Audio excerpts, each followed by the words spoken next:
The Still Loading podcast is brought to you by the wonderful people on Patreon. Amazing people like Matt, aka Stormageddon, Ryan K, Kevin from the Bit by Bit Foundation, Gilmer, Stephen P, and Mr. Biscuits have all been wonderful enough to support the show over there. So if you would also like to get your name read at the beginning of an episode, along with a bunch of other goodies, go over to patreon.com/stillloadingpod and check out everything it has to offer.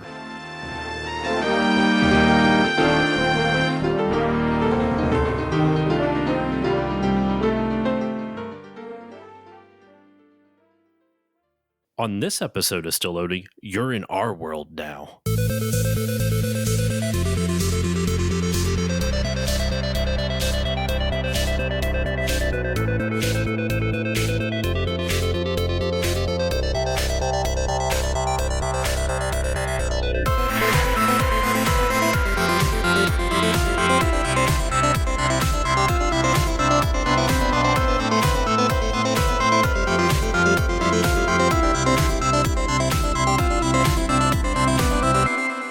Hello, everybody, and welcome to this new episode of the Still Loading podcast. I'm your host, Josh Koval, and today's episode, we are talking about a game that I honestly have always been fascinated by, but have never gotten to play personally. And normally that would make me shy away from a topic because I want to be able to talk about it with some level of expertise. But thank the good Lord, thank goodness, my guest here today has enough expertise on this game that, if you couldn't tell by the title of what we're talking about, he has enough expertise on this game to make up, more than make up for my lack of it. We are talking about EverQuest today, the not the original MMO, but basically the granddaddy, the progenitor of the MMO as we know it today. I am here with my buddy from a couple weeks ago, actually, Matt Smith. Matt, how are you doing today?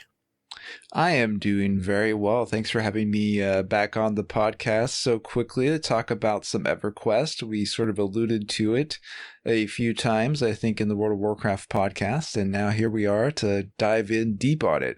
So I'm looking forward to it. Yeah, I wanted to get you on because when you reached out to me to talk about this, and just being completely honest, listeners, we're talking about EverQuest for two reasons. Or for the main reason, Matt wrote a book from Boss Fight Books all about this game, and I did receive a review copy just for transparency. But I've had Matt on prior, so this isn't just for the sake of talking about a book. I also wanted to use this as a way to be able to talk about this game because it is a monumentally important game. And I don't think I'd ever really have a way to talk about it. Like I don't know anybody in my circle of podcasting friends or gaming friends who really experienced this back in the day or experienced this at all. And you not only experienced it, but you wrote a whole book about it. So I'm really happy to, in all honesty, use your book as an excuse to finally dive into this very important part of game history. And I wanted to have you on for that WoW episode because when you reached out to me, you're like, hey, I have this book coming out and I would like to be able to talk about it on your show and, hopefully get more people interested in it. I'm like, absolutely. Because, I loved having you on previously, but I already had my episodes booked up for like the entirety of November and December when you reached out. So I'm like, well, I am doing something EverQuest adjacent. And that's how, the WoW episode came around, a little behind the scenes for my listeners there. But now you're back. You wrote a book through Boss Fight Books all about EverQuest. And to start off this episode, I want to have both of us just kind of talk about our experiences with EverQuest. How did we first experience the game? Personal histories and that kind of stuff. And I'll go first because mine's fucking nothing. It is nothing. There is no history. I've never even touched the game. I've played World of Warcraft. I've played a handful of other MMOs, actually. I've played like a lot of those bizarre free MMOs like Night Online or Cal Online. I did play RuneScape. RuneScape deserves its own episode as well. It does. That's a big free to play one. So that's my experience. It's fuck all. It's nothing. There's nothing there. So over to you, Matt. What's your experience with EverQuest, whether it was back in the day or in preparation for your book? Oh boy. Well, I did play EverQuest when it was originally out. And I remember that I was a little hyped for it. And of course, recollections as being over 25 years ago are a little fuzzy, but I do remember that I read a lot of the PC gaming magazines at the time, Hmm. particularly, I think, Computer Gaming World and PC Gamer, which were very good distractions for me when the family went to the mall. My mom would go there and probably would want to spend more time there than I necessarily found, things of interest, Hmm. especially with my Hmm. limited allowance budget to Yep. buy. So, I'd go to the toy store or the game shop later on when those started to show up. But otherwise, I was looking at the game magazines, and they were talking about EverQuest, along with other MMOs. Also, Ultima Online got quite a bit of hype, and I did play that before EverQuest. But when EverQuest came out, I didn't get it at launch day. I think it probably took at least a few weeks after launch before I ended up buying it because, again, I was a teenager. I was buying it on my money that I made working at Steak and Shake. Uh, at that point, I think I was working at Steak and Shake, and so it took me a little time to get the cash and everything. But once I bought it, I dove in completely, in the way you only would dive into a game in the late 90s, not really knowing anything about the optimal way to play it or really what you should do whatsoever. I just made a human monk because I thought that seemed like fun. And then I ran off and I started punching things. And my original EverQuest experience, honestly, is just escalating versions of me running out clueless and punching things. So uh, it's I know a lot of times when people are into MMORPGs, they'll be like, oh yeah, like I rated and I was like super hardcore player and I was at the top of my league, and that definitely wasn't my experience playing EverQuest. I was never a particularly good or dedicated player, but I really enjoyed the game and the sort of mystery to it. Honestly, the mystery to getting into an Hmm. MMORPG at that time and not really knowing what was around the corner. EverQuest. You ask anyone who's played EverQuest about what they think of when they think of a horror game, and they'll probably tell you about being a human player in the newbie zone at night because for whatever reason at EverQuest they decided they would be realistic with your vision. So if you were Oh no. not a character who had dark vision, and then it was night and you had no good light source, you could not see anything, and you would just be wandering around and suddenly an orc would jump up behind you and kill you, and then you'd just be like, what just happened? Oh my god, this is so terrifying. I mean, that's mostly how I played EverQuest. For pretty much the first few years that I played it, and then I took a large break as I went into college. That was pretty much, I was leveling and enjoying the world, and I really liked the expansions that came out later, especially the Ruins of Kunark expansion, and they added the Ixar lizard people race with a whole different continent. uh, that was all about their fallen empire, and I loved sort of exploring around that continent, which being their first expansion, and having a little more opportunity to learn how to build the levels under the belt. They really increased the quality of their level design. And yeah, I played the first few expansions like that, and then that was most of my EverQuest experience. um, but it always stuck with me. And then I thought about writing the book, and eventually I did start to write the book, and this was a few years ago now. And when I started to do that, I also jumped into the Project 1999 servers with some friends and rolled a few characters. But my main was again a monk. Only this time I was the Ixar lizard people race. Um, And you knew the right things to punch. And I knew a bit more of the right things to punch, and started leveling up that character. Still haven't gotten him the maximum level because it takes forever to level up in original EverQuest, which is what the Project 1999 emulated server is meant to be.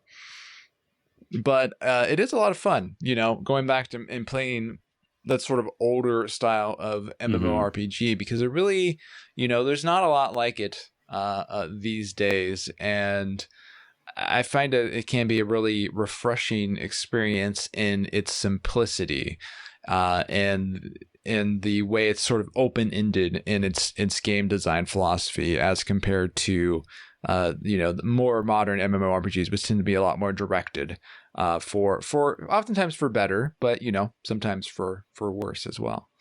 I'm very much in agreement with you with that. I think I mentioned it on the WoW episode, whether it was yours or someone else's, where I am currently subscribed to World of Warcraft. I haven't touched it in a few days at the time we're recording this, but I have been playing pretty consistently. And the thing is that always surprised me was like playing WoW Classic, just how much more enjoyable it was. And I don't know if it was nostalgia or whatnot, because I tried playing the new WoW and there was just too much happening like on the Right. screen. Like there was Yeah. so much on the HUD, and it was a little like overwhelming a little bit. I'm like, I don't need you to hold my hand this much. Like, holy cow, like give me a little bit of agency, not the agencies, but trust me a little bit, for crying out loud. That was a little frustrating, but I found that playing WoW Classic's actually been really nice because I can play it while editing the podcast because it's so slow paced. Like Yeah. you don't need to really focus all that much. Like obviously, if I'm raiding or doing a dungeon, I'll focus specifically on that. But if I'm like just grinding out levels, killing wolves, like 10 wolves in a section or something like that, it's been surprisingly like calming and nice. Great It's for been cool. watching some YouTube and playing some Yes. MMORPG at the same time if you want a very chill Hmm. experience. And EverQuest is the same way. There is a lot of, if you just want to like log in and play solo and like grind out some levels, you can do this on Live EverQuest, the version that's the official version you play today, free to play style. Or you can do this on the emulated servers. You just log in, pick your character. Some are better than solo than others. Some are definitely a lot more of a grind than others. But either way, you can get into this sort of groove where you just can grind out your levels, and you know exactly what you're doing and when you're supposed to be doing it. And yeah, it's a definitely a different way of playing an MMORPG that's entirely different from modern philosophy, the maximalist philosophy we get so often these days. Hmm. Hmm. Well, what I want to dive into first here is I kind of did this with Jesper Jules' book, where I talk about like almost chapter by chapter. Um, and the first chapter of your book on EverQuest, you talk about the beginnings and like the beginning of EverQuest, its creation. I'm kind of putting a lot of these because the first three chapters are all of basically about the development leading up to Right. the release Yes. of EverQuest. So there's a lot of information in those first three chapters, and one of the things that that kind of stuck out to me, and I was wondering if you could elaborate a little bit more on it are muds. And for those who don't know what Yeah. a mud is, multi-user dungeons. This was essentially the proto MMORPG before MMOs existed. They were mostly if not all text based, correct? All yes, yeah, pretty much all text based. There were some games that had sort of Like AXI, ASCII art or yeah, something. yeah, sort of art, but other than that, all text based. So how much research did you have to do into muds for this? Because like you list a whole bunch in the book. It's something I'm honestly like really fascinated by, because one of the things I love about game history is when you look at something that exists and then you find out, like, I love World of Warcraft, right? Not to, I don't want to bring that up too much because we're focusing on EverQuest, but like, I love WoW. But when I hear about muds and I'm like, wow, like this is no pun intended, wow. I go, I didn't realize it until after I said it. But like, that's crazy how forward thinking MUDs were, even though they were all done in text. The fact that you could interact with other players, I don't know, I know it's not at the same scale of World of Warcraft or even EverQuest. It was like, how many people would play a MUD, like in a MUD server, for lack of a better term? Right. I mean, oftentimes not very many. We're talking probably a dozen or dozens Hmm. of people. It really depended. One of the interesting things about MUDs, so I'm glad you asked about MUDs because they are very important to MMORPGs in general. I mean, they were a huge influence on EverQuest, which is a big reason why EverQuest plays the way it does. And EverQuest playing the way that it does is a huge influence on why World of Warcraft plays the way that it does.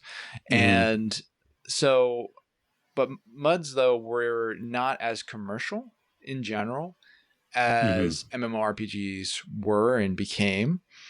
There were a few exceptions, but in general, they were oftentimes spread in a sort of like open source kind of way. And it's funny because they actually predate the concept of open source as we know it today.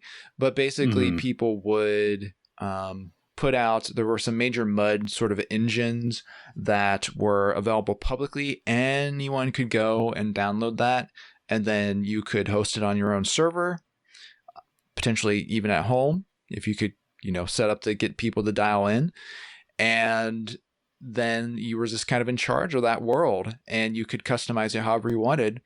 And because of that, there were thousands and thousands of MUDs. I have a book from 1995 about getting into MUDs, and it just lists at least hundreds of MUDs that are just That's in wild. there and are the larger, more prominent one. But because it would, it'd be like if you had an MMO starter kit and it was like, 10 zones and a scripting language, and that was how MMOs got distributed. Like people just downloaded them and then customized them rather than them coming from commercial enterprises.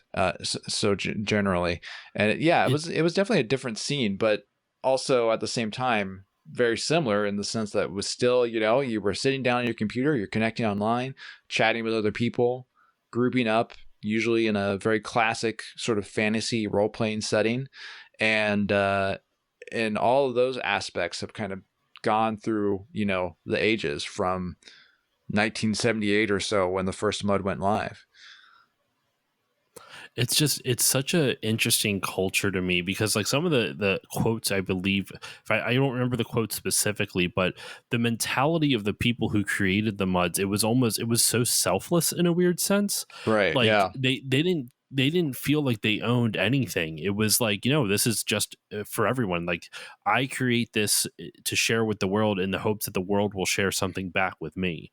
And it's a very like altruistic mentality, which is so, not to be cynical, but opposite of what tech is like today, where it's like everything has to be so hyper personalized, and the owner, like, the hyper personalized, and like ownership is owned by like so few tech companies now, because they buy it. Just, not that I'm like an expert on it, but like it feels so different compared to what we're used to now. And I'm fascinated by the culture surrounding this. Also, how decentralized the community was. Like, the MUD community, I guess, Yeah. was like, people, there was people, it'd almost be like you're a fan of first person shooters, but I'm a fan of this Call of Duty. Well, I'm a fan of Call of Duty 2, and I'm a fan of, like Medal of Honor, even though that's not really a thing anymore. I'm a fan. I'm a fan of Battlefield, and like, name 1,000 different first, like, but instead of like six or seven, it's thousands of different titles, and everyone, they're all fans of it. But you have the larger community of people who are just fans of that, and then the individual niches, almost like guilds, in a weird sense. Yeah, the Um, community. I think the communities, yeah, definitely were a much tighter knit back then, because of the yes. size of the servers. Like you could really, the size of the games, you could really get to know everyone that would even be playing the game at all. Um, so, a downside of that, I suppose, is that, and this is something that is mentioned in the book. You can read it for the full details. Uh, is that you had people who were wizards that were called wizards, or they would be called other names, but these were basically game masters, right? Hmm. game masters in the game, and sometimes they would get a little bit too much control of the game, or sometimes they would get into arguments with the players. And sometimes, because they were such small communities and not really commercial enterprises, it would ultimately end up with the game masters kind of taking their ball and going home, and they would just be like, "Well, we're not updated anymore, or we're taking the server offline. Screw you guys. You guys can go play your own game. We don't want you here anymore. We're leaving. Bye." And that happened a Hmm. lot of times in Bund communities. And there's in the book, I believe there's reference to one time that happened. But was just kind of representative of how that happened over and over and over again. You know, you can imagine like these divisions we have today in MMO communities all the time, but you know, ultimately, because of how it's like a big company and they set up a big game and whatnot, you know, they kind of have the full control over it, and the players can choose to leave or come back. But you know, there's not really a chance that the company is going to be like, well, you know what, like you can imagine if the World of Warcraft developers were like, you know what, WoW community, we're tired of putting up your bullshit. We're just not going to host the game anymore. Bye. You know, like, And there goes millions but of that's what happened. subscribers. You know, Just in yeah. the mud days, it was such a it was definitely a much different community vibe. That's for sure. I love learning about kind of like to put it in a, I guess, for lack of a better term, like the wild west of different eras of different eras of specific genres of game history. Like if you look at like, you know, I did a Patreon bonus episode, you know, for the $4 level, of where I talked about the wild west of like the console wars, you know, back with Atari and Intellivision and ColecoVision, how like now it's actually kind of slightly going back to that now a little bit, but you know, for a while they each had their own divisions that would publish games on their competitors' consoles. You know, like Mm-hmm. ColecoVision had a division or like a company that would specifically develop games for Intellivision or Atari and vice versa. And it's just that was, you know, for a good long while that's like foreign. You can't imagine Sony developing a game for an Xbox, or Microsoft developing a game for a PlayStation. Though now with Microsoft's acquisition of, you know, Bethesda and Yeah, everything, it seems like it's you're going to happen starting to see that. again. You know, like Indiana Jones is coming out on the PlayStation later on. You know, the time we're recording this, sometime next year, sometime in 2025, I guess. So it's funny because so then you go back and you look at the Wild West of MMOs, which was MUDs, where it's these hyper small communities that just crash and burn, but also sprout up effortlessly because it was all open source and all very free flowing. Just a very, very interesting time that I honestly I would need to do a lot of research on, but I would love to do a full episode on MUDs just because that's like, I don't know, that should interest me. It is fun, and there's a lot to dig into. If you ever do an episode on it, I could probably provide some insight. Although I didn't play many MUDs myself because they kind of predated my time with the internet. I mean, I think I Hmm. did jump into a few when I first got on the internet, but by then, uh, well, whenever Ultima Online came out, I think that was 1997, I believe, or it was late 96. Once that happened, you know, there wasn't really any looking back. And I think that was true for a lot of people. But, you know, I did have to do a lot of research into MUDs for EverQuest because MUDs directly inspired EverQuest, and Hmm. found quite a few sources on it. And there's a lot of interesting information. It's kind of funny, some of the stuff you can still find today on the Internet Archive, or sometimes it's just someone's blog that they put up in like the early 90s, and Yeah, that still exists, weirdly. it's on some Uh, server somewhere that they forgot they're still and paying it's like for. plain text, like half the time it's just like Yeah. plain text, or like in some kind of markdown language looking thing. But Hmm. yeah, it's a lot of fun to dig into. It's like the virtual version of, you know, going to a library archive and like looking through the dusty tomes or something like that. Hmm.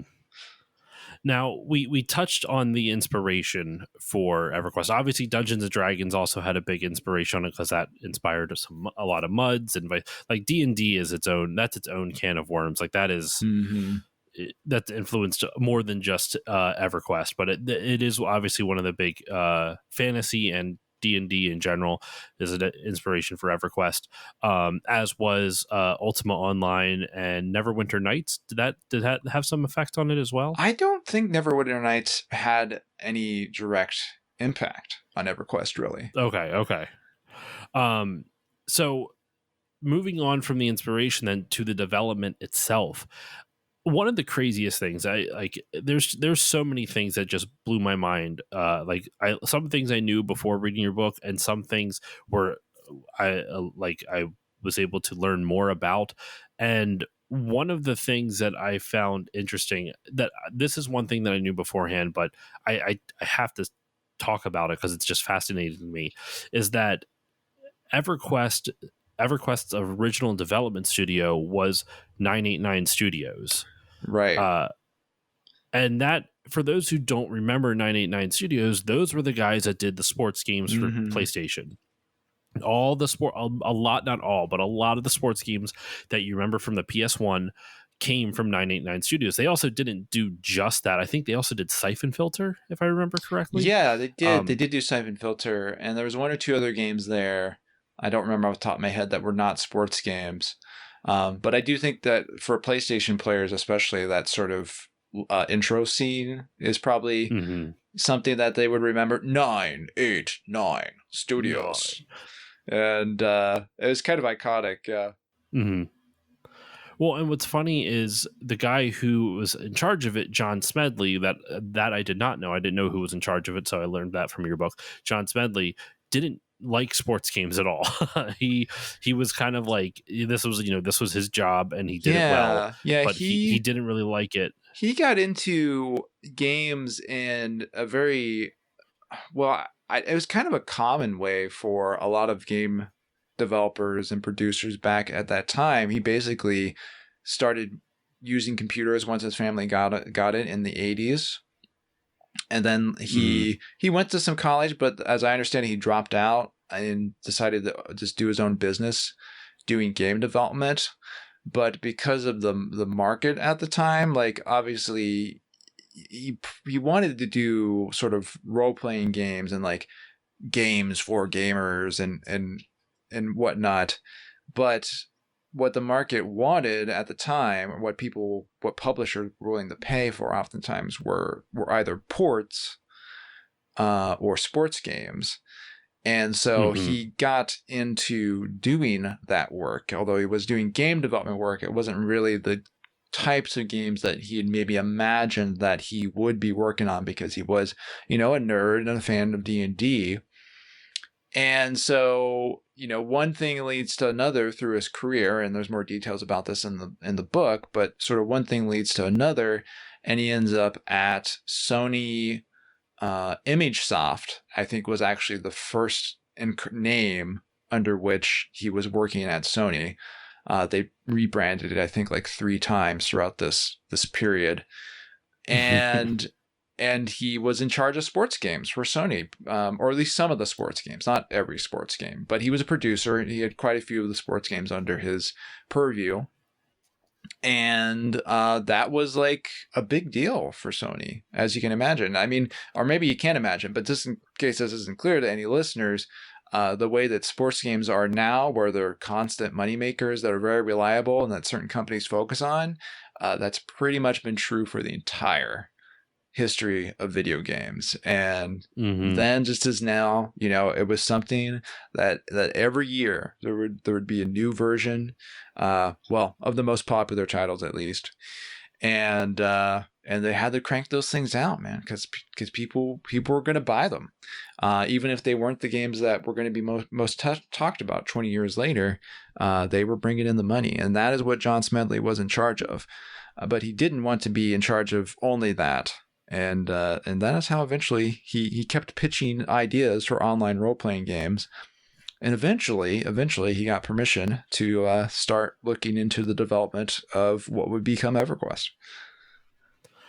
And it's funny, when I was reading the book, it actually reminded me back when I was in college. I went to school for game design, and my 3D graphics teacher, for lack of a better term, he actually was almost offered, or he not was almost, he was offered a job at EA back. This is probably like the mid aughts. He was going to work on the Madden games. Right. That you're going to get paid hopefully pretty well. Maybe not. Who knows what they're paying? But um, he turned down the offer though, and honestly it kind of reminds me a little bit of what John had to go through. But he chose he had a different path, obviously, that eventually led to EverQuest. But my teacher, he turned it down because he was going to be in charge of grass, nothing but grass, for the entire every day, just looking at how, when a player steps on it, how it reacts, all that stuff. And he's like, nah, I don't want to spend my day looking at grass. And you know what? I don't blame him. That requires a real love of grass, I suppose. For someone out there, Yeah. hopefully it was their dream job. So he didn't do that. And John, when I was reading this and learning about John, I'm like, I kind of understand that. Like, I understand not wanting to do something, but it kind of like he on his path, he took the job and it actually led to something greater because he was able to become a producer. So he had a little bit more sway. And one of the biggest surprises for me, learning about this, besides the fact that 989 Studios was behind the development of it until it got, they essentially ran out of money. Who was it? It was Kelly Flock. Was that who? Kelly Flock, yes. Yeah, Kelly Flock. He had to tell them, like, we're going to cancel the game, but he still believed in it, gave them a month to find someone to essentially, like, they could spin off into their own independent studio if someone would be willing to fund the rest of the game and Sony would just take a cut. And the weirdest thing is that even though Sony, 989, Sony's developer was like, nah, we don't want this anymore, a different Sony company was like, we'll buy it. And so Sony saved Sony. so yeah, like, it's just such a weird, like, I I understand.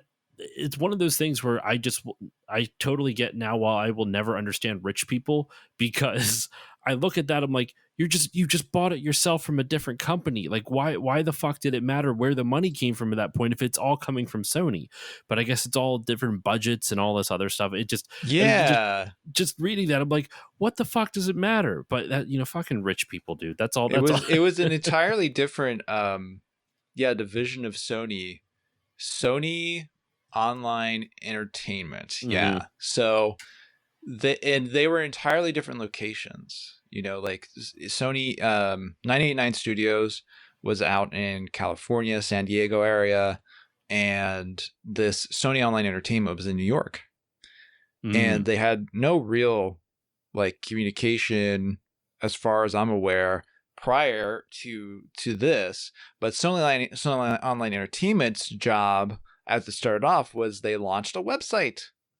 Mm-hmm. And, that was a big deal in the late 90s. Wow, look, we've got a website. And this was a website for Sony where you could go play some games from Sony or based on Sony properties like Wheel of Fortune, which through various subsidiaries they own the rights to, and Jeopardy, I think, was another one. And so they had this website where people were supposed to come and play games. I guess you could kind of consider it sort of a competitor to something like Microsoft's Internet Gaming Zone, something like that. And so they ended up being kind of a nice fit for getting interested in EverQuest, because EverQuest was a PC game. It was something where you did need to log in and launch through the internet to access. So it was a little bit more of a natural fit than with 989 Studios, which only worked on console games for the most part. Yep. And also another funny part about this is that after EverQuest was released, they basically took over Sony Online Entertainment. So the Padawan had become the master, and John Smedley ended up being the lead of the division, and they moved the head of operations from New York to California after EverQuest was released. Within, I think it was a year or two, the EverQuest game had actually totally sort of overcome that division and caused it to entirely change into being something that was focused on games like EverQuest instead of the website, which is what it was about before they Mhm. got involved with EverQuest. And there's a lot of games like I didn't know that Star Wars Galaxies before that shut down was a product of Smedley and his team. After Oh yeah, EverQuest yeah, had yeah. Mm-hmm. yeah, stuff like that is just really interesting to me. Now I've shouted out two things that I was personally like surprised to learn about. One thing I didn't know, the other thing I did, but like the for you when you were researching this and diving into the history of EverQuest and its development, was there anything that stuck out to you that surprised you about the game's development, small or large, like just anything that kind of jumped out at you? I think one of the more interesting things about the game's development is that the tools that they had to use were really threadbare. Like Hmm. they barely functioned in some cases, such as trying to build the dungeons and trying to script the quests. One of the sort of criticisms of EverQuest when it came out, even and to this day still, especially looking at the original version, is that for a game called EverQuest, there weren't that many quests in it. Mm. And that was in part because the scripting tools were in such bad shape that they didn't really have the capability to do things like have like do an escort quest, say, like Oh. script the NPC to go over here, do that, say some words, come back, so on and so forth. That wasn't really working in EverQuest when it released. So they kind of just had to make do. They used some tricks and hacks to get around it. But that is why Oh. there was like not a lot of like intense questing in the original version of the game. And you would kind of think that a game as big and popular as EverQuest would have a more full-fledged tool support, before they were going into it. But that really was not the case. They had to develop a lot of their tooling sort of on the fly. And in some cases, like with this whole thing with the scripting language, like it really didn't get done before the game was released. And that had an impact on how the game was when it was released. Wasn't there something to like one of their workarounds before? I think I remember reading this. One of the workarounds was invisible NPCs, like that Yeah. would they would use as like triggers and stuff like that. So the world was just populated with invisible, collisionless NPCs. Yes, that was a big, because one of the ways they got around it, around the scripting issue, was that if you can have your NPCs be invisible and talk in an invisible chat channel, and like set one up to talk and another one to read the chat channel and look for keywords, then you've kind of Hmm. got like a scripting language, like in a sense, like you've got an ability to write some sort of script. You can have one thing say a thing and another thing look for that thing, and then do something or reply based on that. And so I know, I probably know the quote you're thinking about. It's something that one of the sources said about this quest being set up where there's like an invisible rat talking to an invisible gnome who's talking to an invisible clock. And if you especially as the game is aged, because like there's still the stuff in the game from when it Hmm. originally happened. There wasn't a cataclysm complete rewipe and redo of the early zones. So yeah, like that, a lot of that stuff still exists even to this day in the live version of the game. It might just be turned off in certain instances, or built upon now by the scripting tools they have now for the game. But on release, there was just, yeah, a lot of hacks to try and get around those limitations. It's just nuts. It actually kind of reminds me of you describing EverQuest with like all the old stuff still in from launch and whatnot. You ever see the TV show Westworld? Yeah. Mm-hmm. Yeah, kind of reminds me a little bit of the themes of that, where like there's all this stuff built on top of like the original architecture of the theme Yeah, park yeah, there. yeah, yeah. It's Granted very that much like that. changed, that there's a lot different implications in that show than there is in EverQuest, but it still is kind of amusing. I've never seen the original movie though. I'll have to actually watch that Me movie neither. sometime. Me neither. I think anyway, that's a rabbit hole I was about to go down, and I'll stick away from. But no, it's stuff like that that's just fascinating. Like the invisible NPC thing is just bonkers to me. Uh, one of the things, like when the game came out finally, it was a success. It did very, very well. One of the things you talk about actually in your EverQuest documentary video on YouTube about how, and you I'm sure you bring it up in the book as well, about how it, while it was a success, it never really breached any like top sales records in terms of like copies sold compared to the other stuff of that year. But Right. because Yeah.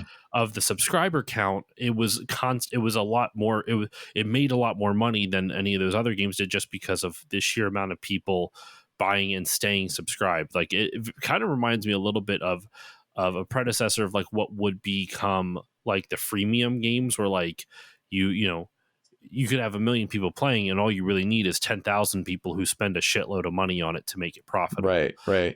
Now that's different for EverQuest, where everyone's paying, but it kind of like there's a lot of stuff in EverQuest that really kind of precedes a lot of the stuff that we're experiencing now. Like I want to get to it in a little bit when we get to the economy part, but there's a lot of stuff in the economy of EverQuest that, like, there's a lot of stuff happening now that EverQuest kind of almost is prescient with For in a sure. weird Yeah. sense. Um, so EverQuest was doing obviously insanely well after it came out. It kept growing in subscribers for the first few expansions, and really what started its downfall wasn't just time; it was also the fact that like, would you say releasing EverQuest 2 kind of split their customer base a little bit? It definitely split it a little bit. Yeah. Although it apparently wasn't an instant division, because looking at sort of the charts, it kind of, there's not like a gigantic drop off immediately after EverQuest 2 was released, but that certainly was part of the concern that they were. It kind of, as much of the split was a concern, I think another concern was, does this send the message? What does this mean about EverQuest? Does this mean Mm-hmm. EverQuest is over or not? Now, this, of course, is the kind of thing today we would think of, obviously, and we acknowledge as being a problem. You got to have some kind of like really smooth transition between your games to either like set them up both as being distinctive, or telling everyone that like, yeah, we're moving from this to this new version. But back then, that wasn't clear to people at all. And so there were a lot of online games that got sort of sequels that caused problems for the core game after they were released. And EverQuest 2 was definitely one of those. There also was this, I think, some lingering dissatisfaction in the player base that ended up getting unwound after World of Warcraft was Mm-hmm. released, because World of Warcraft was very much developed by people who played EverQuest and who were responding to their criticisms of EverQuest. As much as they loved the game, they had things they thought it could do better, like having more quests that are more Mm-hmm. obvious, and having a little less sort of punishment with the death system, which I always think it's funny. But this is like an aside. But I always think it's funny how we have the narrative today of classic World of Warcraft being so hard and like an older experience, and a much more punishing era of gameplay. And it's just like, man, World of Warcraft was like, it was easy mode when that was like the appeal. Like that was It that just was it, that was it World of just Warcraft's whole kills your thing. time. That's all it does. Like its And punishment is time wasting. You have to run back to your body. That's it. Versus, yeah, well, well, for and the those who have nicer not played it, the nicer way to say that what is was that it respects your EverQuest's? time. Like Yeah, as something Warcraft I've. was more respectful for your time. Like that's the nicer way of saying that. And it's true. Like it is a lot more respectful of your time, even in the original incarnation of World of Warcraft. Whereas in EverQuest, if you died, like you lost your items, everything you were carrying with you was gone, and unless you went and got your corpse back, which could be quite difficult if you died in the last level of a dungeon, uh, you weren't getting those items back.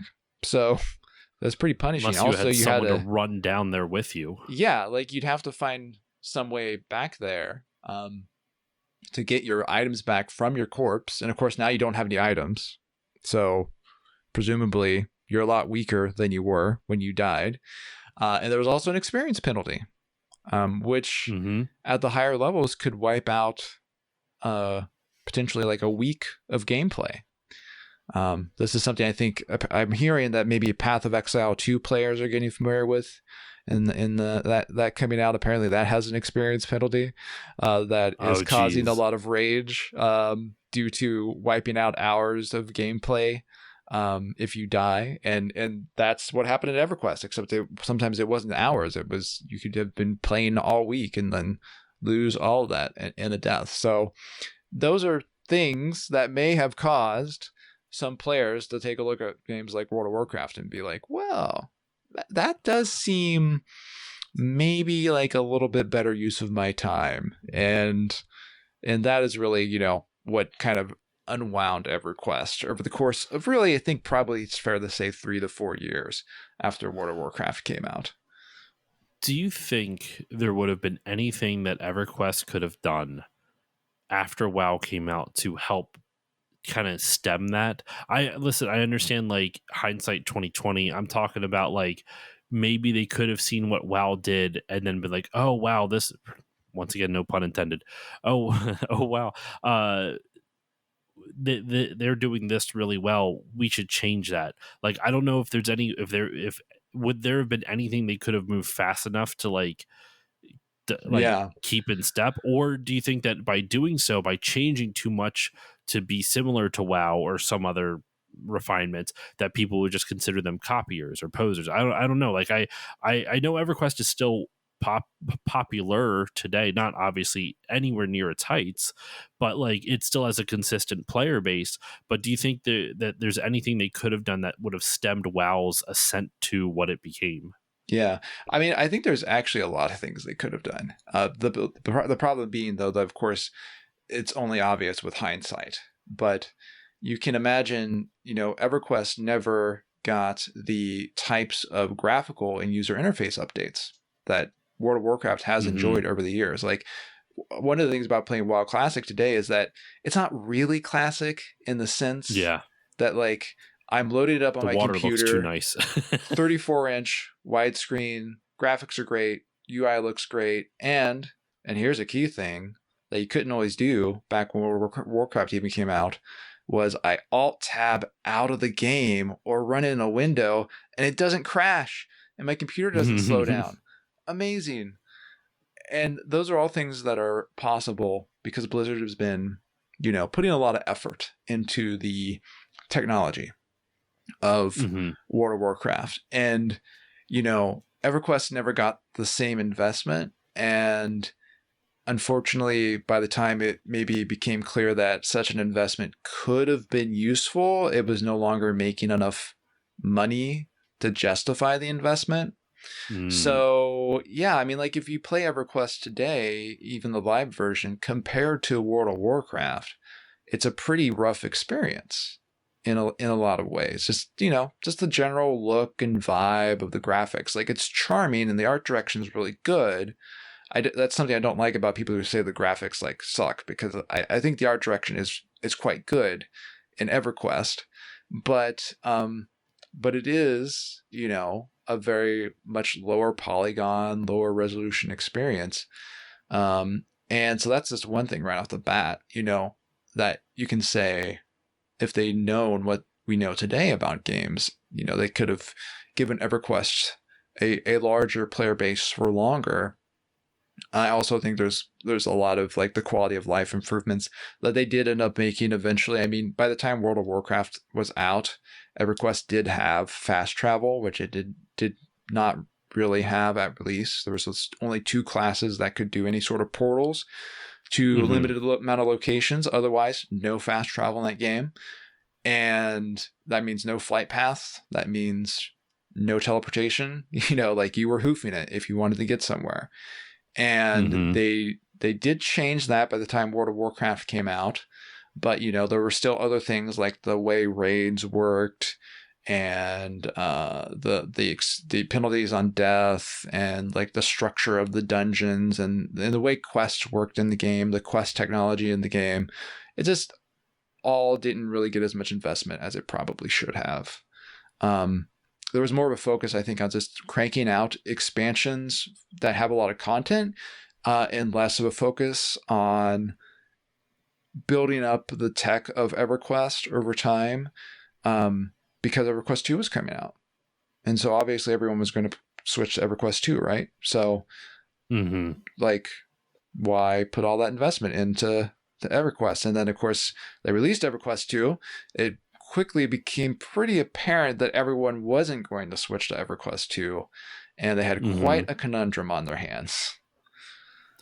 I really think, in a weird sense, EverQuest 2, even though I'm sure it's a good game, did more damage to it. Not even saying splitting the player base, but based off kind of what you're talking about there, like, since they had to invest all those resources into developing EverQuest 2, they didn't really develop EverQuest 1 be like more than just, like you said, massive swaths of content.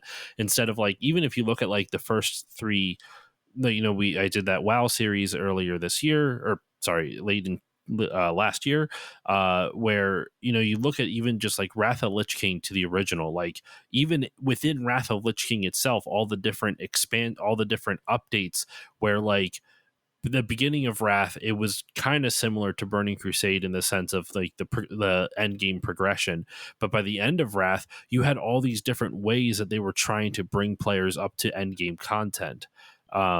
And that's a Yeah. very minor thing. It is a very minor thing, but like it's stuff like that just within a single expansion, the amount of stuff that changed.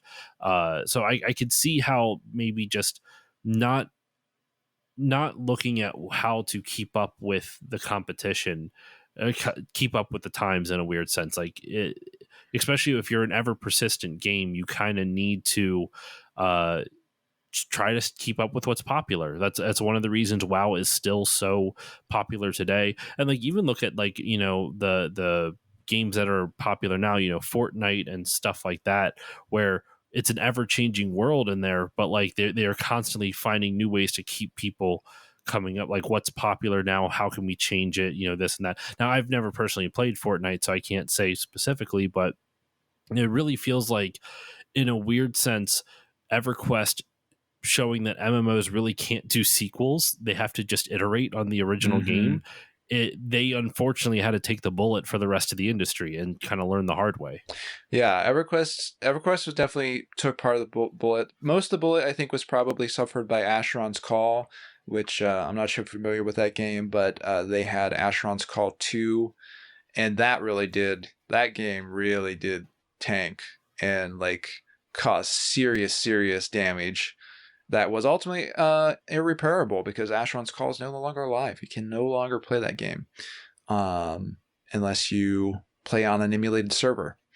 So that's an even worse example of a sequel coming out in an MMORPG and doing a lot of damage to the original. But I do think the EverQuest 2, like it, and I've played EverQuest 2. It's a fun game, and it has some aspects that, from a modern perspective, are better, especially in how like quests work when you first jump into early versions of EverQuest 2. They recently did a like time locked progression server thing, and I played some of that. But yeah, just trying to split things up and then assuming your sequel is going to get the lion's share of your player base and focusing all your tech advancement on that, your graphical advancement, your server advancement on that. I think that obviously like that was a huge mistake. But there was no way to know that back No, then, not at the because of time. course back then sequels were what you did. And I mean, World of Warcraft had its own thing with Cataclysm. Like, that was their answer to it. And I think a lot of people would probably say Cataclysm was not the best answer either to solving that problem. Um, I liked Kata when I played it, but it did kind of erase the first, like, what Kata came out, like, what, 2010, yeah, it 2009? I sounds don't about fucking right. remember. That erased kind of like the first 6 years of World of Warcraft in a weird sense. Like all the places you knew and loved that you hung out with were now gone. But so yeah, I could see it's interesting to see what each MMO that's still running is found as their like sequel. Even like Final Fantasy 14, they kind of did that, but that was because the first version of it bombed so bad they Uh-huh. had to completely rebrand. And now no one even remembers the original Final Fantasy 14. I never really even played it, so I can't compare it, but it's interesting. Moving on to the next chapter, we kind of have been like loosely jumping around between the first three chapters because like I said, the first three chapters are all about the development and release. We did talk a little bit about like after the release here with EverQuest's slow decline. But one of the things I really enjoyed that you covered on this was not just the straight up like, okay, here's the story from A to B. EverQuest started here and ended here, or started here and now it's here type of thing. You also talked about the cultural impacts that the game has had, and not just in terms of it being popular and stuff like that, but some of the negative side effects, and that is gaming addiction. Gaming addiction. I wouldn't say. I mean, I shouldn't say I would. I don't know for certain. I would assume EverQuest is not the first game to deal with accusations of game addiction, but it really became one of the first poster childs for damn sure. Yeah, Or yeah. if it, like it really was, there was a big issue with it for a while, and it's shown that it's not the game specific. It's game specifically. Excuse me. It's just a fact of life. People get addicted to games. Like you saw it with World of Warcraft. You saw it with, you see it with Fortnite. You see with League of Legends was a big one too. Like there's always going to be some persistent online game that completely absorbs someone's life. But EverQuest was really the one that really least. Can you think of one prior to EverQuest was that like upfront and in like even non gaming news? Well, in non-gaming news, I mean, I think that I guess mainstream there was a media, for lack similar of a better level term. of kind of panic about the game consoles as they became popular. Also, a shout out to a fellow Boss Fight Books author, Kyle Orland's book on Minesweeper. He discusses in that book a little bit about how there was, yes, in fact, an addiction panic about Minesweeper. Whoa, I didn't know that. Somewhat mainstreamy. There was maybe it's fair to say it was it was a mainstream sort of issue for a year or two, at least something that you might see a newspaper article on here or there. There was this concern, because Windows now was shipping with a game on it, and you know what that Mhm. means. That means that everyone in the office is not going to be doing their jobs. They're going to be addicted to this game, and the US GDP is going to plummet, and China is going to take over the world. Or maybe we were still worried about Japan back then. I think maybe Japan's going to take over the world because we're going to be playing Minesweeper. And 100% serious. Like, this is what people were talking about. There was discussion in Microsoft Mhm. about whether or not they should include Minesweeper, because is this appropriate for our operating system?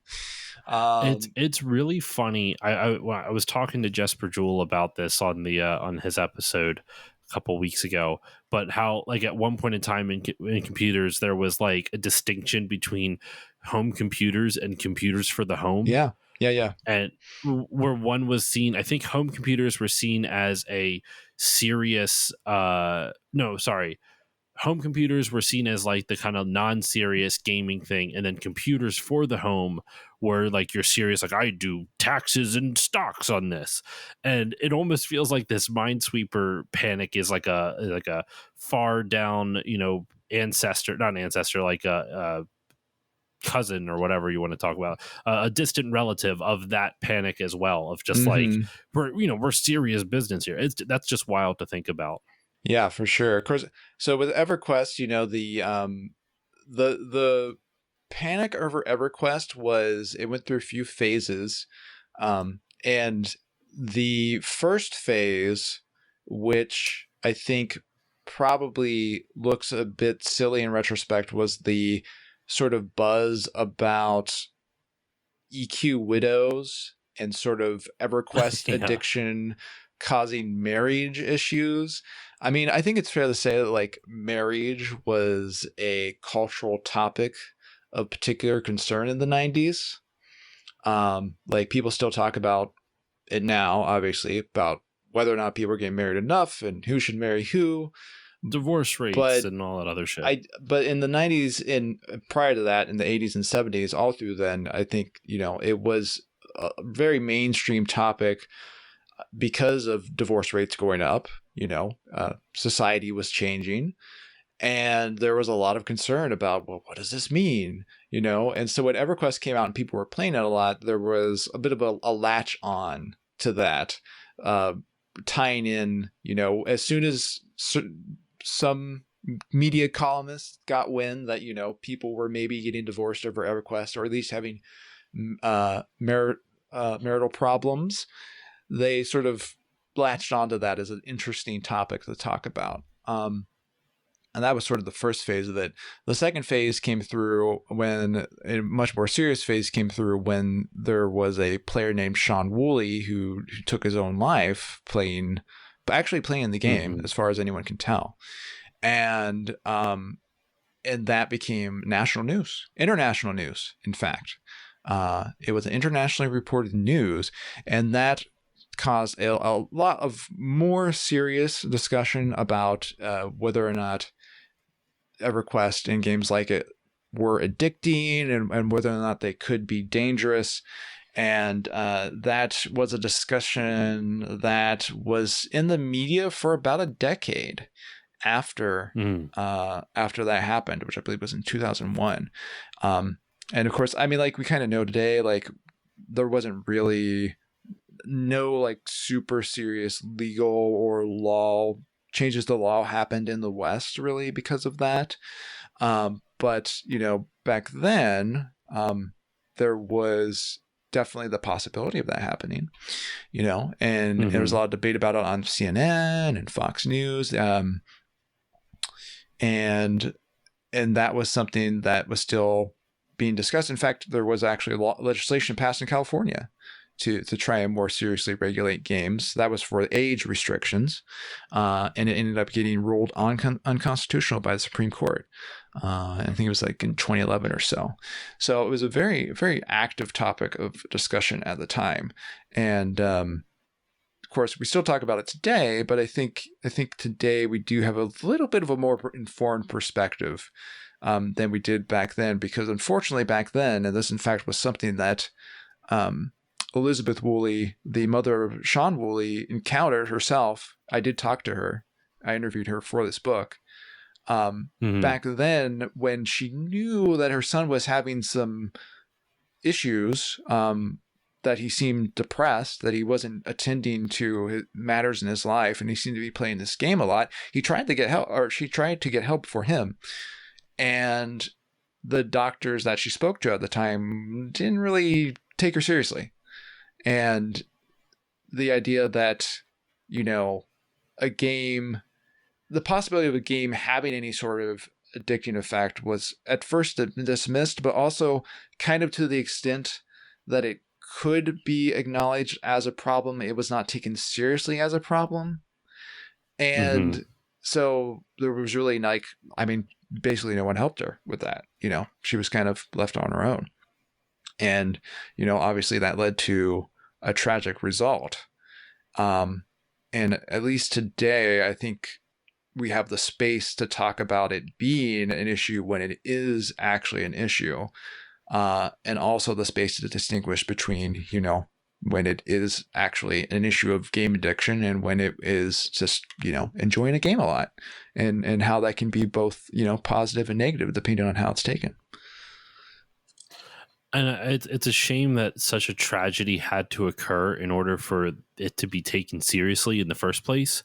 But I the way you talk about it in the book, it was done very like delicately, I guess is the best way to put it. I'm not quite sure. Like you treat it with the respect the topic deserves.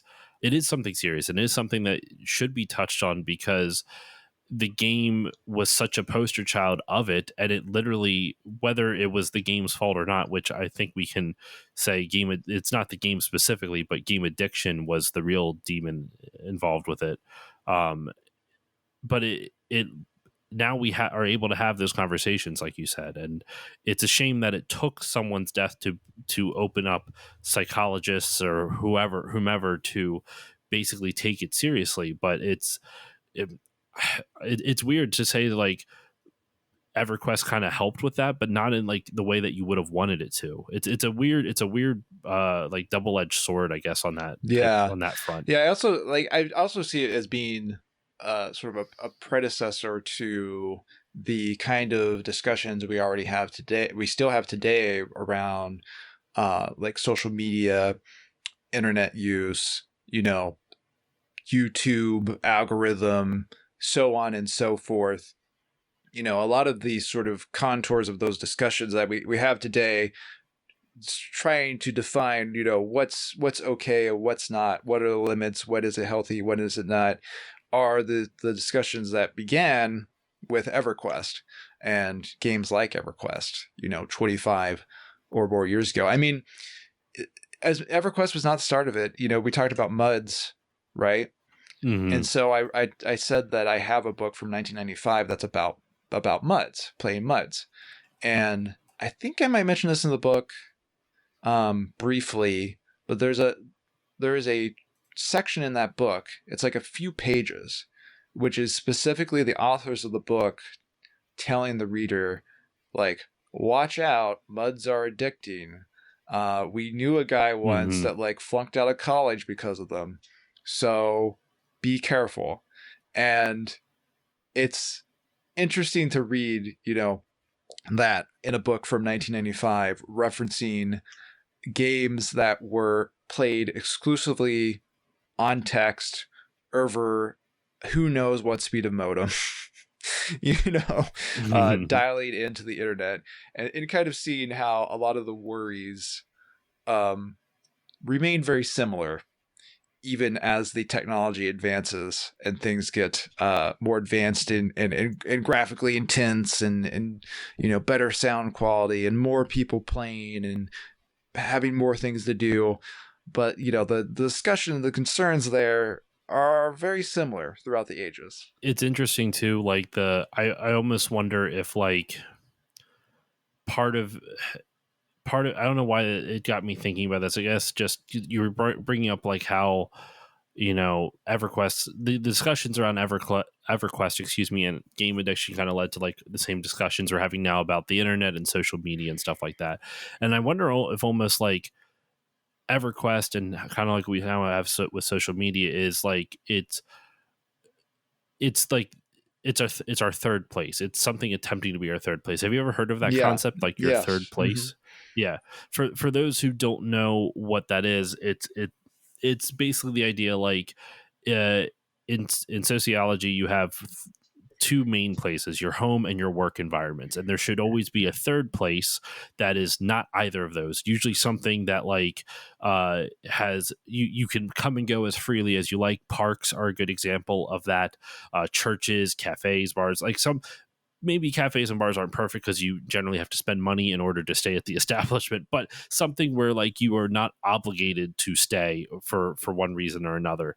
And as the world gets increasingly online, a lot of our third places have resorted to the internet and to social media or whatnot, and that's for better or worse. I personally, I won't go on to. I have some opinions on that, but I almost feel like EverQuest, in essence, back then, maybe tying in with the addiction, was that somebody's third place. And sometimes when I guess those places bleed into each other, where you can't start to distinguish the two. Maybe I wonder if that I don't know where I'm going with this. I just find the idea of the third place really interesting, and I feel like MMOs allow that in some way, Yeah. shape, or form.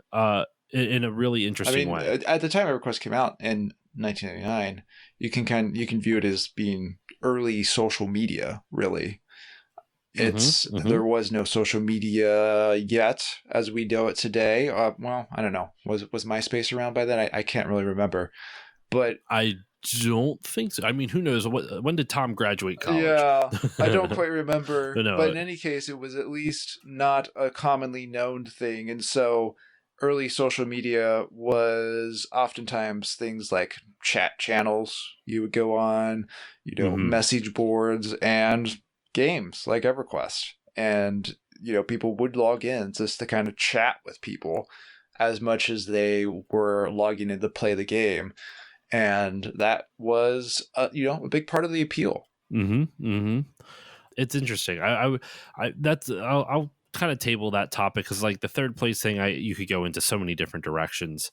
Uh, not just gaming. So to bring it back to EverQuest, one of the last things I wanted to bring up before we wrap it up was the economy angle. You have a whole chapter talking about not just the economy in game, but how the economy in game in EverQuest brought real life consequences, or not consequences, but real life actions. It affected the real world, I should say, outside of EverQuest. And it's parallels to what we are seeing now with like NFT gaming and stuff like that. Yeah. Uh, Now, personally, what I find interesting is that I remember when the big NFT craze happened, and just to be full disclosure, I fucking hate NFTs. I think they're a goddamn waste of time. But I now realize it's not a new idea. Like reading your book, learning about how there's a whole section of within the development of within the EverQuest where there's a segment of the group, especially with Ultima Online, being like, yeah, sell your stuff for in real money. Like we don't care. Mm-hmm. Like they wanted digital ownership over like they wanted people to have digital ownership over their items in game that they spent time to play. I just thought this whole chapter was super interesting because it honestly gave me some context for the NFT craze that I was lacking. Didn't necessarily change my opinion, but it gave me context, which is always important. And I just thought that was interesting. Could you just kind of elaborate a little bit more on this like topic within the book? Yeah, so you mentioned NFTs, which I only talk a little bit about in the book, but one of the ways I talk about it is that Jeff Butler, who was a producer on EverQuest and was pretty influential in the early, like let's say, I'd say like first 5 years or so of EverQuest. Um, he today is working on a blockchain NFT Mm-hmm. sort of game. And there's actually, I think, a few other EverQuest people that are working with him on that. It's like a metaverse kind of thing. And Raf Koster actually has worked on NFT kind of stuff in the past. That's the lead designer of Ultima Online. And this comes up quite a bit with people from that era. Now, one reason could be that maybe they think there's money in it and they want to make money because ultimately you have to do that to have a game in the first place that's still Mm-hmm. operating commercially. But I also think that for a lot of people from that earlier era, there is a vibe that sort of Yes. connects with the ideas of NFTs and blockchains, and particularly the sort of you own your stuff argument. Mm-hmm. Because that was the argument of whether or not players should, like, what is the degree of ownership a player should have over their virtual items, is something that was not settled at the time EverQuest came out because no one had thought about it. And when people started selling things available in EverQuest on eBay for real money, the developers were surprised. And in fact, John Smedley called up, he had the developers find one of the players. As the story goes, John Smedley called that player on the phone to get a insight into why they had bought an item. Because they had learned, they saw that people were selling things on eBay. They found, this was early times, so people were pretty naive about it, right? So they were Yep. oftentimes to say, like, my character's name's this, and here's a screenshot. I've got the sword, come buy it. So pretty easy to identify because no one was cracking down on that at the time. So they just called up the player, and the player was like, well, like, I want it. I think it's cool, and I don't want to spend the time to get it, so I bought it. And now I want, now I own that. But I just wanted to pay my own real money to own it, rather than having to play 60. That's probably a conservative estimate, honestly. And some of the high end items for EverQuest, play 120, plus hours to get this item. And so EverQuest ended up responding to that by cracking down. They eventually decided that they didn't want this to be part of the game, and they didn't like the idea of people selling the items outside of the game. There were very legitimate concerns about whether or not people could scam each other. What does this mean for the trustworthiness of the game? Is this going to make players feel like they have to buy items to get ahead? All kind of the classic sort of issues that come up when you start to have items available for sale in a game that give you like a power advantage. But there was also the other side of the coin, where people were arguing that, well, I put in the time to get this item. This is a character I've spent hundreds, perhaps thousands of hours playing, and I put in all this time to get this thing in the game. I should have some ownership over that. That's something I should be able to sell if I want to, if I choose to. And Ultima Online, kind of went the other direction on that. They said it was sort of okay to sell items through the game, and so they took sort of a different course there. But most games took the EverQuest route, which was also the World of Warcraft route. And because of that, there's if you log into an MMORPG day and you do something, you get an end user license agreement, and you basically sign away all of your rights to anything that you have in that game from the very start. But some would argue it should be differently, and so that would include blockchain and NFT people who argue like you should have these things actually be some sort of digital tokenized thing that you have associated to your account, which is your account, not a game account. And then you own them and you can sell them to other people, other players.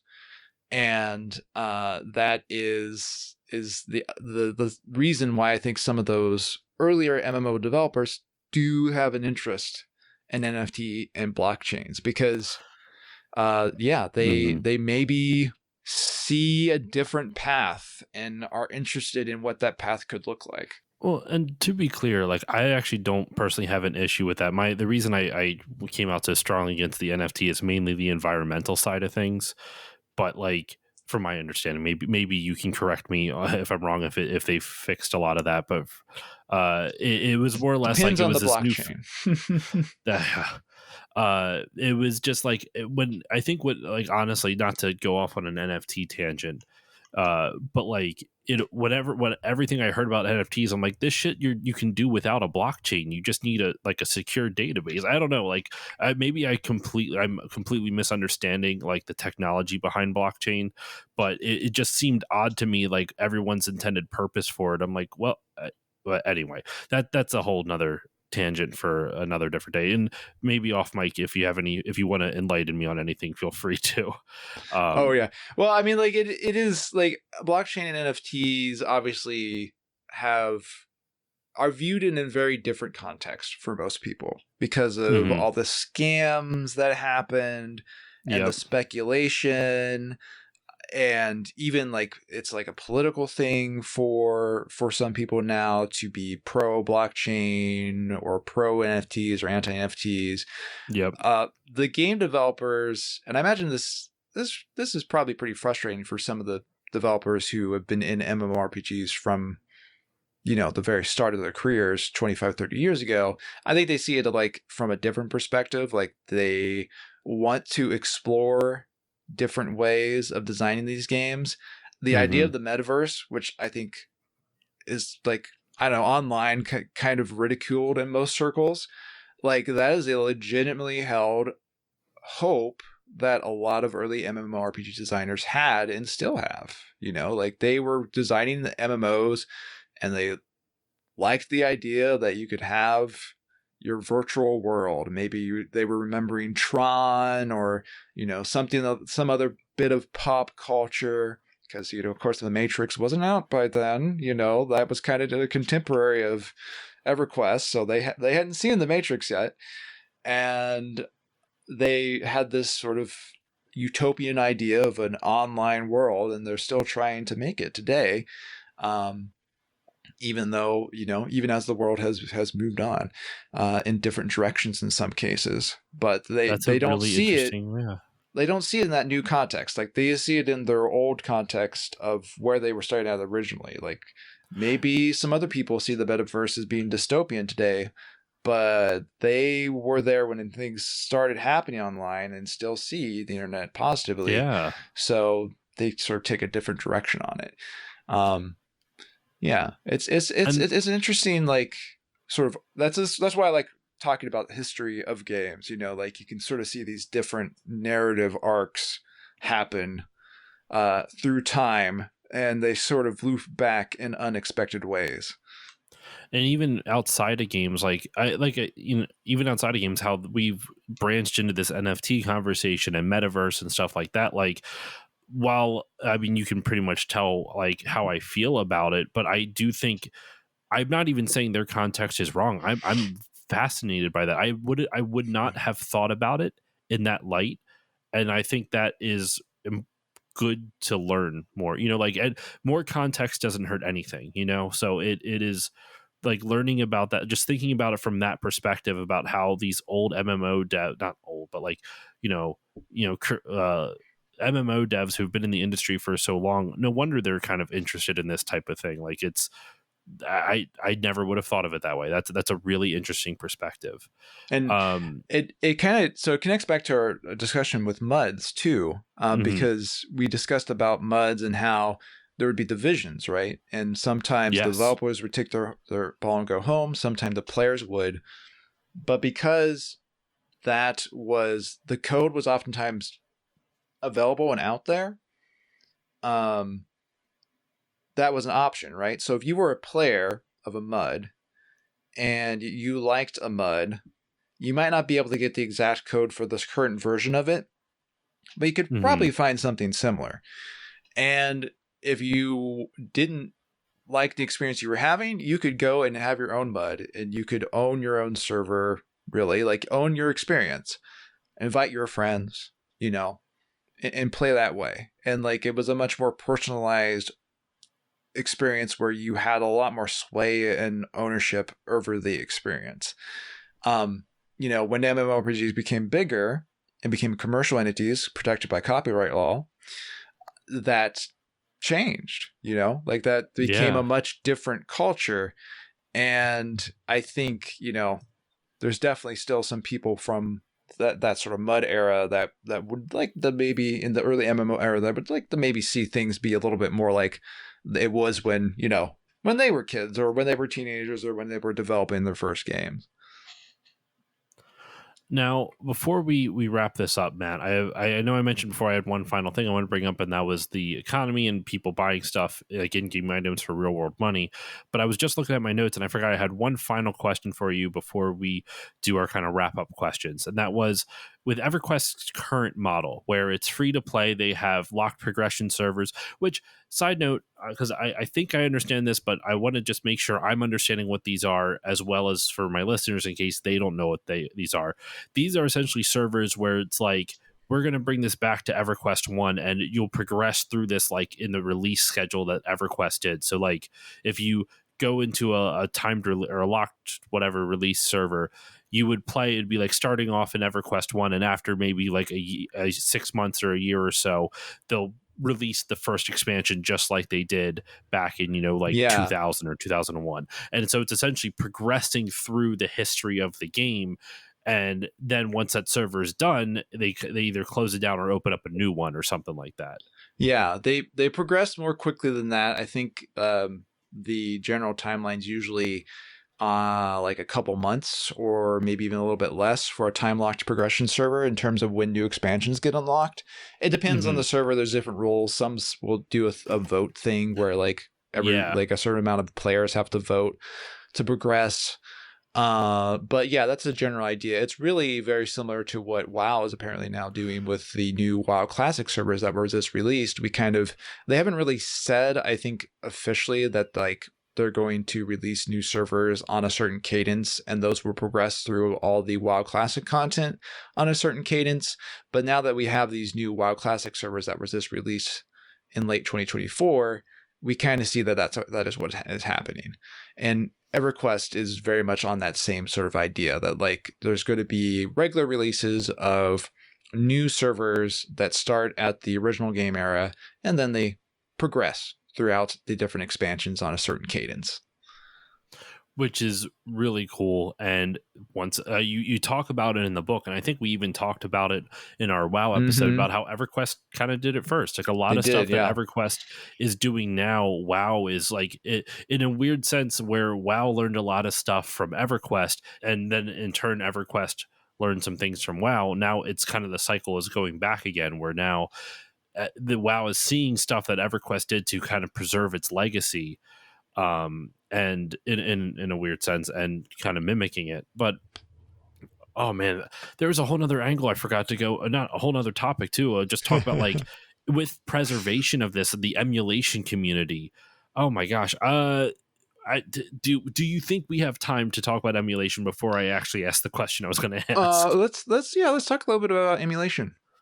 Okay, because I normally I would have been like, oh, we'll have to come back to it, but like it's a big part of the preservation and experience of EverQuest now is that to quote Frank Cifaldi from the Video Game History Foundation, like you almost you steal from your companies. Like you have to, emulators are one of the reasons that like games are able to be preserved in any way, shape, or Mm-hmm. form at all. And so a lot of the early, a lot of the ways that EverQuest became preserved was through people trying to emulate old EverQuest, after it was long gone.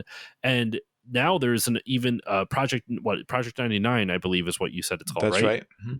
They have I mean, we'll see how it progresses because there is a new owner of the company Daybreak Games. I want to say, is that what they are? Daybreak. Yeah, and Um, they're owned by I think some other company. I think it's Enad 5 Global or something yeah, of that along Enad those Global lines. 7, and Yes. they were acquired in 2020, and I know Project 99 is a little nervous because essentially they got a licensing agreement with Variant to be like, hey, we know that like this is your game, but you can use it for your servers and Right. whatnot. Yeah. Um, and is Project 99 free to play? It is. Yeah, it's totally free to play. You have to get, as with emulation, typically you have to have the client, and so Yes. how you get the client is your own business. But there's a certain Mhm. client that you need to get, and if you have that client, which is basically an old version of EverQuest, uh, then you can log into Project 1999 after you jump through a few hoops. Installation's a little tricky, but not too bad. And then you can play free. There's no charges of any kind. Yeah. And that it's just wild to think that like that not that that spurred what EverQuest is doing currently, but it's just weird to think about what EverQuest would be now if it wasn't for the fact of all these people trying to emulate and recreate classic EverQuest. So I Yeah. don't know. Is there anything you'd like to touch on with that? Just the emulation of EverQuest. Yeah, so EverQuest emulation started a lot earlier than you might think. They started to have efforts to emulate the servers in like 2001 or something. There were efforts to emulate the servers, and a lot of that was driven, I guess, from sort of that sense of division that inevitably happens with any big game like this. There's always going to be some players that are unhappy with the direction of the game or just feel like they would rather do it their own way. And so there were interests in getting EverQuest emulated. And a lot of those very early projects sort of ended up being dead ends. But after I think like 5 years or so, around 2004, there started to be some servers that started to go up that were getting like tens of players at least. The initial interest Mm-hmm. was not very high, but they had at least some players on them. And Sony took a very, very dim view of that. And there was, for many years, a bit of a running sort of battle between the emulators and Sony, with Sony generally trying to shut down the emulators, as well as trying to architect EverQuest in such a way that emulation would be very difficult. Which might be things like putting some weird stuff in the netcode or trying to encrypt certain parts of some message that was in the game, things like that. And that went on for really a decade or so.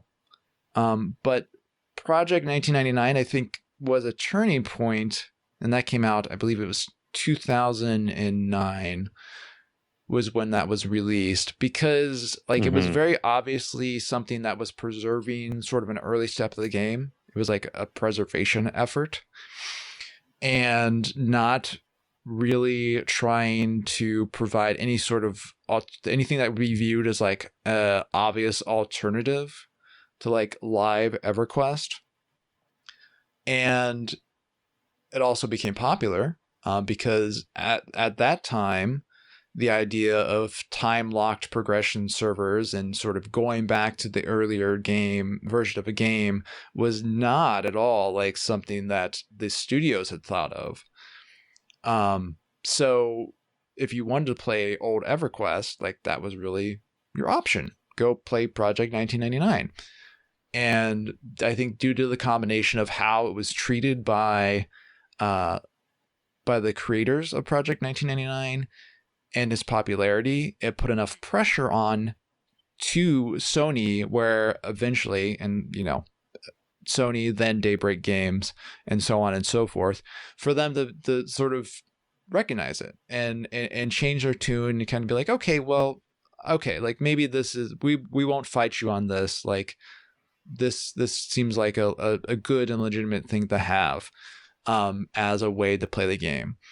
And that led to the sort of official agreement between Project 1999 and the publishers of EverQuest. I think by the time the agreement was made, it Mm-hmm. might have been Daybreak, but it's a sort of a sealed agreement. It's never been shown to anyone outside of the two parties. I asked, and other people have asked. They've never shown like what the written agreement is and what it contains exactly. Mm-hmm. But basically, the message that was put out to the public was, yeah, we're not like EverQuest publishers, and the publisher's not going to worry about this. Project 1999 can exist as it is, and that's not a problem. And that's sort of, I think, emboldened some other emulators to also start up. So there's several versions of EverQuest that you can play from different time periods now that sort of replicated from Project 1999 is like the first 2 expansions. There's others that have like the first 4 expansions or 5 expansions. There's also one that I believe is focused on the Mac client, which honestly I've not been. That's a rabbit hole I've not really dove into Mm-hmm. what exactly it is about that one that makes it so unique, but it has its own community as well. And this still exists to its day today, and it is a healthy community and a very good example of emulation working out for an MMORPG. Unfortunately, a lot of MMORPGs haven't had the same success. So there's some games from a similar era, like Asheron's Call, Asheron's stuff like Call. that. There are Asheron's Call emulators, and Oh, you okay. can play that through emulation. But I'm thinking, I don't think there's an Anarchy Online emulator. Dark Age of Camelot does have emulation, Mm. and then there's some games from later eras. like, and this is kind of like the saddest example of it, Vanguard, which was Brad McQuaid, sort of like his second coming MMO that flopped on release, and that did not get an emulator, and so that game was taken offline, and you can't play that today. I Mm. believe there has been an effort to emulate it, but as far as I'm aware, there's no functioning emulated servers for that game. So yeah, like you're kind of out of luck. And there's other games that are live today, but I don't think there's any Lord of the Rings online emulators, as far as I'm aware. Mm. Which seems kind of sad. Like I would like to see emulators of that game. It took a long time for Warhammer Age of Reckoning to get an emulator. They do have one today, and it's been getting some attention. Um, but yeah, a lot of those sort of MMOs that were not like the most successful MMOs have not had quite as much luck with getting emulators, and it's really too bad, because that means once the games go offline, if they go offline, then they become a lot, you just can't really play them anymore at all. And they're just kind of lost to history. And that, unfortunately, is the closest you're ever going to get to preserving that type of history. Because the thing that you touch on this a tad in the book about cultural preservation of these games, which is basically an impossible task, because you can't, like, theoretically the way you would want to do it is document every single interaction every single player ever had Mm-hmm. for any point in time, which would be literally impossible. Even if you had all the game logs, there's stuff that happens outside the game, Discord, well, before Discord, TeamSpeak or whatever. Even back when EverQuest there wasn't even really like voice chat easily, unless you called each other on the No, phone. yeah, it was not easy. There were not good voice No, chat options. Yeah. exactly. So, like, but you can't catalog that. So these emulators, excuse me, are the closest things we have to being able to preserve the cultural context, the cultural history of EverQuest, or just these MMOs in general. Just because, you know, the best way to kind of do it is just to see what the experience was like, and you can learn about it from, I guess, reading books like yours. My last question for you, what I was going to ask before the emulation thing popped into my head, but it does tie into this. Do you think the current model that EverQuest has is sustainable? Will it continue?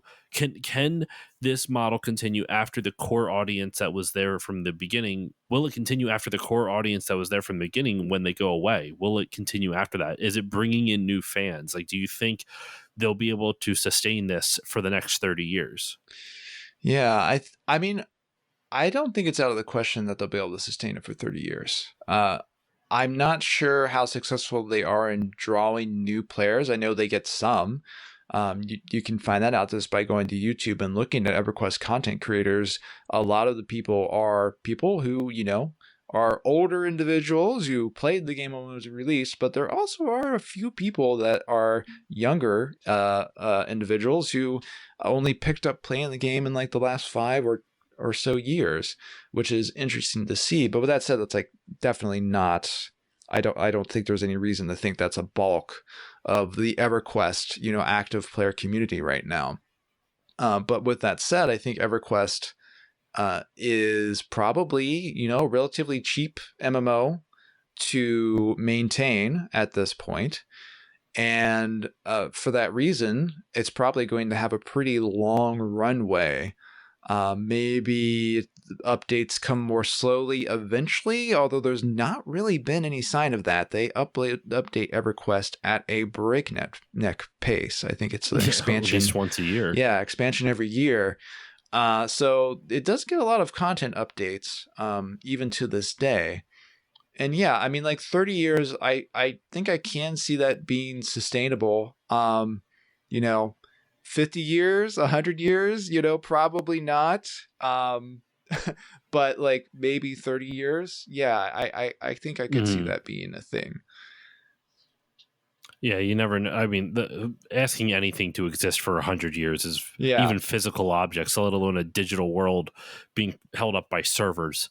Yeah, that'd be a lot to ask for just about I mean, anything. EverQuest is Well, 25 years old, so they're almost it's true. halfway, Quarter of the way there. like they've already existed for that long. So maybe they will be able to keep going for another 25 years. At this point, I would not be surprised. Well, Matt, we're at the end of the episode. I've run out of questions for you, but as I do with my interviews, I don't know if I did this with you last time. I think I did. I don't remember when this segment started, but I do a section called "Questions from Courtney." Da da da da da da da da. Questions from Courtney.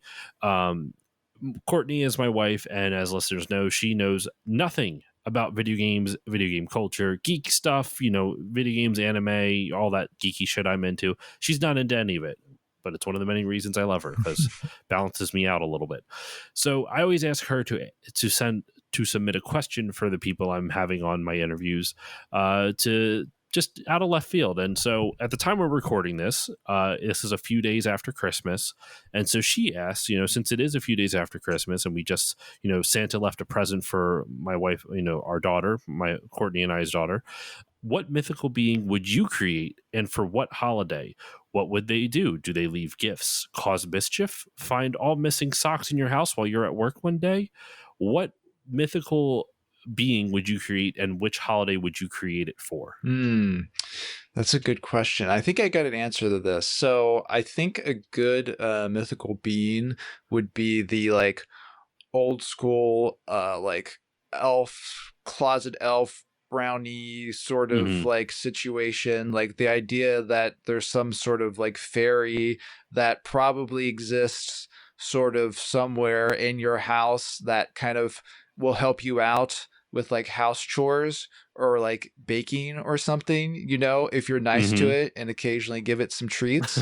Like, I mean, I think that we've all kind of wanted the sort of the cooking robot for as long as we've known robots exist, right? So I think it would be cool if maybe we could actually, have the sort of helper elf, the house elf, to come along and be like, oh, well, I know you wanted to make brownies today, but you're tired. So you know what? I'll do it. As long as I get to eat like some of the brownies, I'll make some of the brownies. So yeah, I think that would be my go-to pick for real mythical creature. Because I mean, come on, like that's sort of like a little helper around the kitchen or something like that. That'd be fun. I think so. I like it. I like it. An elf that helps you bake. I'm not Yeah, I'm not against yeah. it. Oh, which holiday would it be for? Oh, well, I guess I was thinking for For like Christmas yeah, or the Christmas holidays, around the winter period would probably be the best because I think that's where when you're doing the most baking, and have the most things that you need to keep track of around the house. So, yeah. All right. Well, there you have it, listeners. We have an elf for Christmas. No more Santa. It's an elf that helps you bake. I like it. Well, Matt, we will wrap up this episode. Thank you once again for joining me, man. Always a pleasure having you on the show. And I'm happy, the last couple times it was to talk about, the first time it was talk about, oh my gosh, not Quest for Camelot. Why am I? Oh Oh my yeah, gosh, I'm so Dark sorry. Age of Camelot. Yeah. Dark Age of Camelot. Thank you. Which was awesome. And then last time was WoW. So it seems like MMOs is a theme that I have you on for. But I'm happy to have you back on to talk about EverQuest and to talk about your book. And listeners, I do sincerely hope you go check out his book from Boss Fight Books. I really enjoyed my read through of it. There was a lot of, and the crazy thing is, we barely touched on a lot of the stuff in the book. Like there is so much information packed in there. And these are just some of the things I found interesting. And there's stuff that I didn't even get to touch on. And there's a lot of cool stuff. So thank you for, coming on the show to talk about it and for the review copy. It was great to have you back on. Yeah, thanks for having me back on the podcast. I really appreciate it. And to the listeners, if you're thinking about, you're kind of interested in the book, but you want to know some more information before you make a decision, check out my YouTube channel, Computer Gaming Yesterday. I uploaded a video about the EverQuest history of EverQuest in 2020, right? So this was kind of like the push to get the book done. I did that video, then I was able to pitch the book and write it after I did that video. And for the launch of the book, I redid the video with the current information that I have now that I did all the research for the book. And so that is up on my channel, Computer Gaming Yesterday. It's about 40 minutes long. And despite that, really didn't cover stuff in the first couple of chapters. So if you want to sort of get your toe in the water before you make that decision to get a book, check that out, and you'll get a little introduction to the story of EverQuest. And now, besides the book, where can the good people find you online? Like, obviously, you'll have links. I'll include links for the book in the show notes, and your YouTube channel, Computer Gaming Yesterday, in the show notes. But is there any social media you'd like to plug? Yeah, so I am on Threads and Blue Sky these days under Matt on Tech, and that's MattonTech. And you can also find my website under that, mattontech.me, and that usually has some links to whatever I'm currently interested in and currently working on. All right. And then, as usual, for myself, you can follow me on Facebook, Instagram, Blue Sky, Threads at StillLoadingPod. Also over on Twitter, but it's locked. So if you feel like following a locked account, you're more than welcome to at StillLoadingPod there as well. You can also follow me on Twitch at StillLoadingPod. I usually stream twice a week. Lately, it's been a little bit sporadic, but generally I try to stream on Tuesday nights and Saturday nights. Tuesday nights I start off with my buddy Andrew over at the Experience Point at his Twitch channel for Talk Tuesdays, and then I stream on my own. You can find the Experience Point at the EXP point, at the EXP point at Twitch, and then obviously at Still Loading Pod on for my channels on both those nights. But yeah, you can find me on all those places. If you want to support the show, please consider giving it a 5-star rating or review on whichever podcasting app you use. That really does help more people find the show, and it would mean a lot to me. So please consider doing that. It would help a lot. And I guess I do upload this to YouTube. So fuck it. I'm only going to do this ever once just because it's been on my mind recently. So click like and hit subscribe. So if you listen to this, like and subscribe. I'm not going to do that for every episode. Yeah, do it now. I'm not going to do that for every episode, listeners. I promise.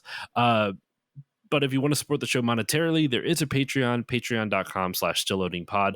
For $1 a month, you get all the episodes earlier with better audio quality, as well as access to patron voting rights, which at the time of recording this, it will end by the time this episode comes out. I'm doing my annual backlog month poll, where 16 games go up, and the 4 games with the most votes will be covered in October of this year. So, and there's also quarterly polls every 3 months. So if you would like to help guide the direction of the show with things like that, you can do so for as little as $1 a month, and you get the episodes earlier with better audio quality. For $3 a month, you get everything I mentioned prior, plus patron shoutouts like you heard at the beginning of this episode. For $4 a month, you get everything prior, plus 2 mini bonus episodes. And for $5 a month, you get all of that, plus access to my monthly movie podcast, which at the time that this is being released, it is still family. My monthly Fast and Furious movie podcast, where all my guests who join me aren't just friends, they're family. But that's it for this episode of Still Loading. Thank you all so much for listening. Matt, thank you once again for joining me. Thanks for having me on. Really appreciate it. And with all that said, listeners, I will see you all next time.